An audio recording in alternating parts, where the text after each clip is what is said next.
अस्सलाम वालेकुम दोस्तों। कुवैत से प्रवासी को लेकर के बहुत ही अच्छा अपडेट आया है। यहाँ पे दोस्तों जो लोग भी इंडिया के अंदर फंसे हुए हैं और भी कई कंट्री पाकिस्तान बांग्लादेश कहीं भी फंसे हुए हैं, उनके लिए दोस्तों अच्छी अपडेट है। चलिए दोस्तों देख लेते हैं कुवैत से सभी खबर देखने के लिए, फ्लाइट वीज़ा के बारे में जानकारी के लिए दोस्तों हमारे इस चैनल को जरूर सब्सक्राइब करें। तो यहाँ पे बात कर लेते हैं जो पहली अपडेट है कुवैत से। आपको बता दें कि कुवैत मिनिस्ट्री की तरफ से एक सेवा शुरू किया गया था, ऑनलाइन वीज़ा रिन्यूअल। तो दोस्तों जो लोग भी इंडिया के अंदर बांग्लादेश पाकिस्तान कहीं पे भी फंसे हैं, वो लोग अपना वीज़ा को ऑनलाइन रिन्यूअल कर सकते हैं।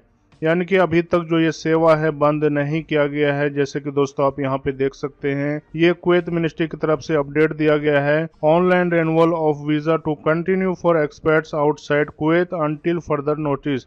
यानी कि दोस्तों जो ऑनलाइन सेवा शुरू किया गया था, ये कोरोना और जो लॉकडाउन था उसके कारण, ताकि जो लोग भी यहाँ पे यानी कि स्पॉन्सर से अपना वीज़ा को रिन्यूअल नहीं कर सकते हैं, वो लोग वहीं से बैठे अपना वीज़ा को ऑनलाइन रिन्यूअल करवा सकते हैं। और जो ये सर्विस है कुवैत मिनिस्ट्री की तरफ से बताया गया है कि सर्विस को जो अगले नोटिस है उस दौरान तक बंद नहीं किया जा सकता है। अगर ऑनलाइन वीज़ा रिन्यूअल को बंद किया जाएगा तो उससे पहले एक नोटिस जारी किया जाएगा, ताकि सभी प्रवासी सिटीजन को पता चल जाए कि जो ऑनलाइन का वर्क है वीज़ा रिन्यूअल करने का, वो बंद कर दिया गया है। इसके साथ दोस्तों ऑनलाइन वीज़ा रिन्यूअल करने के लिए एक शर्त रखा गया कि आपका जो पासपोर्ट है वो वैलिड होना चाहिए, यानी कि कम से कम 1 साल का वैलिडिटी होना चाहिए, तभी दोस्तों आप ऑनलाइन वीज़ा रिन्यूअल कर सकते हैं। उसके बाद दोस्तों जो अगली अपडेट है कुवैत से, वो भी प्रवासी को लेकर के बहुत ही अच्छा अपडेट है। जैसे कि बता दें कि अगर कोई भी कुवैत से छुट्टी गए हैं और छुट्टी जाकर के उन्हें 6 महीना से ऊपर हो गया, जैसे कि दोस्तों कुवैत का एक पीरियड था कि आपको 6 महीने के अंदर कुवैत के अंदर एंट्री कर सकते हैं, लेकिन अभी कोरोना के कारण कुवैत गवर्नमेंट ने पहले एक कानून बनाया था कि जो लोग भी कुवैत से बाहर फंसे हैं, उन्हें 6 महीना से ऊपर हो गया है तो इसके लिए उन्हें कोई भी प्रॉब्लम नहीं होगा। यानी कि दोस्तों अगर आपको छुट्टी जाकर के 6 महीना से भी ऊपर हो गया लेकिन आपका इकामा वैलिड है, तो फिर आप कुवैत के अंदर एंट्री कर सकते हैं। इसके लिए आपको कोई भी दिक्कत नहीं होगा। यहाँ पे कुवैत मिनिस्ट्री की तरफ से बताया गया है कि ये दोनों जो इम्प्लीमेंट है, जो कानून है बताया गया था, जैसे कि एक कानून है वीज़ा रिन्यूअल का और दूसरा कानून है कि प्रवासी को जाकर के अगर 6 महीना से ऊपर हो गया है तो वो लोग दोबारा से कुवैत के अंदर एंट्री कर सकते हैं। इसके ऊपर अभी कोरोना को लेकर के कोई भी कानून ऐसा लागू नहीं होता है।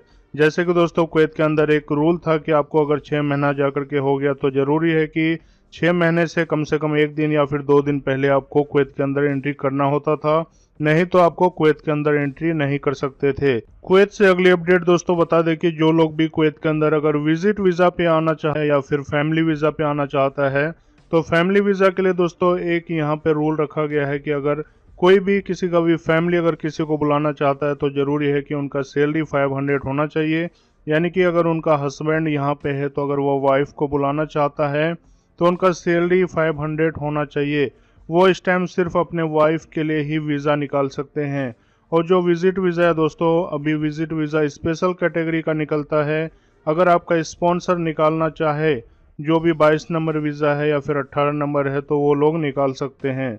यानी कि जो विजिट वीज़ा है नॉर्मली तरीके से अभी नहीं निकल रहा है, लेकिन स्पेशल कैटेगरी के तहत निकाला जा रहा है, जिसके लिए आपको ज़रूरी है कि दोनों वैक्सीनेट कंप्लीट होना चाहिए, जिसके बाद आपको विजिट वीज़ा मिल सकता है। कुवैत से अगली अपडेट दोस्तों बता दें कि Kuwait ministry of health doctor Abdullah al Sanad के द्वारा बताया गया है कि कुवैत के अंदर जो प्रवासी फाइजर बायोटेक और ऑक्सफोर्ड का वैक्सीन कंप्लीट कर लिया है, दोनों डोज अगर लग चुका है, जरूरी है कि वो तीसरा डोज यानी कि बूस्टर वैक्सीन को लगवा ले। इनका फ़ायदा बताया गया है कि अगर आप बूस्टर डोज लगवा लेते हैं तो जो आपका इम्यूनिटी पावर है वो डबल हो जाता है, जिससे कि जो भी इन्फेक्शन है वो सभी रिड्यूस हो जाता है, यानी कि कोई भी किसी भी तरह का इन्फेक्शन होने का डर कम हो जाता है। इसीलिए डॉक्टर अब्दुल्ला अल सनद के द्वारा बताया गया है कि सभी प्रवासी को बूस्टर डोज यानी कि तीसरा वैक्सीन लगा लेना चाहिए, जिससे कि किसी तरह का भी खतरा, कोई भी इन्फेक्शन होने से बच सकता है। इसको लगाने के लिए दोस्तों अगर आपको 6 महीना से ऊपर हो चुका है, मिस्रिप हॉल यानी कि जहाँ पे वैक्सीनेशन सेंटर है वहाँ पे जाके आप डायरेक्ट कभी भी लगवा सकते हैं। ये बिल्कुल मुफ्त है, कोई भी पैसे नहीं देना है आपको, और तीसरा डोज का जो वैक्सीन का सर्टिफिकेट है वो भी जो इम्यूनी ऐप है उनके साथ कुवैत मोबाइल आईडी है उसके साथ में ऐड हो जाएगा, यानी कि उसके अंदर आपको तीनों डोज कंप्लीट होकर के आ जाएगा। तो दोस्तों ये काफी इंपॉर्टेंट अपडेट है सभी सभी प्रवासी के लिए। कुवैत से ऐसे ही सभी खबर देखने के लिए हमारे इस चैनल को सब्सक्राइब करें और ज्यादा से ज्यादा शेयर और लाइक करें। दोस्तों मिलते हैं कुवैत से अगली अपडेट।